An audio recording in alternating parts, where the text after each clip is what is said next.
Olá pessoal, meu nome é Davi Massaneiro, eu sou responsável pelo compliance no Rio Ônibus e estamos hoje aqui reunidos com Paulo Magalhães, consultor tributarista com mais de 40 anos de experiência no tema, e o Dr. Pablo Moreira, especialista em temas trabalhistas, já prestando serviço para as empresas de transporte há mais de 15 anos, para conversar com vocês um pouco a respeito das novas medidas provisórias, que dizem respeito às relações de trabalho, e o acordo coletivo que está sendo celebrado com o Sindicato dos Rodoviários.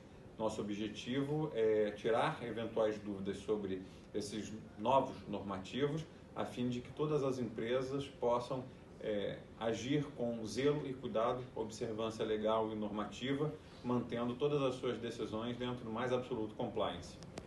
Bom, boa tarde a todos, boa tarde Davi, boa tarde Dr. Pablo.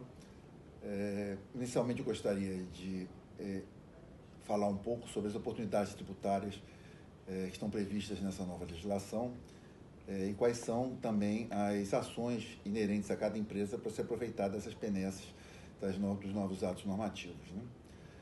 Primeiramente, do FGTS, que foi previsto na MP 927 a possibilidade de diferimento, ou seja, de pagamento parcelado das obrigações de março, abril e maio, que venceriam em abril, maio e junho. O parcelamento vai ser feito dessas obrigações, desses 3 meses, em 6 meses, a partir de julho de 2020, né, com o oferecimento da possibilidade de parcelamento, ou seja, a opção de parcelamento tem que ser tomada em 20 de junho de 2020, e o pagamento desse parcelamento, sem juros e sem multa, em 6 parcelas, a partir de, como falei, de julho até dezembro de 2020. Né? A segunda possibilidade seria a diminuição das alíquotas de outras entidades, os famosos terceiros, né? Dos meses abril e maio, a partir da competência abril, pagamento maio, e maio, pagamento junho, em que houve diminuições das alíquotas do SESC, do SENAT e do SEBRAE. Essas alíquotas caíram pela metade. Portanto, a partir dessas competências, ou seja, isso já pode ser modificado no social e pago a menor na DCTF Web também. A terceira possibilidade seria com diferimento o pagamento da CP patronal e da CPRB. A CP patronal, para as empresas do segmento de transporte, entenda-se o RAT, porque os 20% do INSS são substituídos pela CPRB. Esses dois pagamentos, o RAT e a CPRB, possibilitarão o pagamento ser diferido também para julho e setembro, ou seja, os pagamentos de março, abril, vão ser diferidos para julho e setembro desse ano. Seria importante também discorrer um pouco sobre as possibilidades de diminuição da carga salarial proveniente da MP 936, que dispôs a diminuição da jornada de trabalho em 3 percentuais, 25%, 50% ou 70%, com pagamento por parte do governo num bônus emergencial de também 25%, 50% ou 70% sobre a base de cálculo do seguro-desemprego. Possibilitou ainda também a suspensão do contrato de trabalho num prazo de 60 dias, podendo ser em 2 prazos de 30 dias no intervalo máximo de 90 dias. O importante é que para se aproveitar dessa benesse de diminuição da jornada de trabalho, é importante cadastrar cada funcionário no sistema empregador web do Ministério do Trabalho e Emprego, de modo a que o governo saiba para quais funcionários esse bônus emergencial vai ser pago, vai ser depositado. Bom, quanto às obrigações da empresa para informar ao governo quem vai ter direito, ou seja, quem optou pelo benefício emergencial, quem está com redução de jornada ou com suspensão de contrato, deverá ser utilizado um programa disponível no site do MTE, mte.gov.br/bem, bem com M, de Maria. Lá, no benefício emergencial, se encontrará um layout, o layout das informações, em que vão ter que ser preenchidos várias informações, como o nome do empregado, nome da mãe, nome do pai, CPF, PIS, carteira de trabalho, informação se é redução, se é suspensão, informação do percentual de redução, no caso da redução, 25%, 50% ou 70%, informação sobre os últimos 3 salários, e isso tem que ser remetido ao Ministério do Trabalho, Ministério da Economia, que supervisiona ao antigo Ministério do Trabalho, e passa o pagamento do benefício emergencial a ocorrer 30 dias após essa emissão. Um exemplo. Se os funcionários assinarem o termo individual de trabalho ou a negociação coletiva for promovida no dia 1º de abril, e essa informação foi remetida amanhã, no dia 9 de abril, só no dia 9 de maio é que esse benefício emergencial vai ser pago. E aí, sucessivamente, ou seja, se for enviado ao Ministério no dia 10, só no dia 10 de maio vai ser pago, e assim, seguindo a lógica natural de 30 dias após o envio, é que isso vai ser pago. Portanto, é necessário uma rapidez no envio dessas informações, para que não onere excessivamente o empregado no recebimento desse benefício emergencial, porque fatalmente ele vai receber até o 5º dia útil a parcela relativa à obrigação da empresa, seja ela 75%, seja ela 50%, ou seja ela 30%. E só vai receber a parte do benefício emergencial 30 dias após a comunicação ao governo dessas informações. Portanto, é necessário que a empresa acesse urgentemente o site do Ministério e informe todos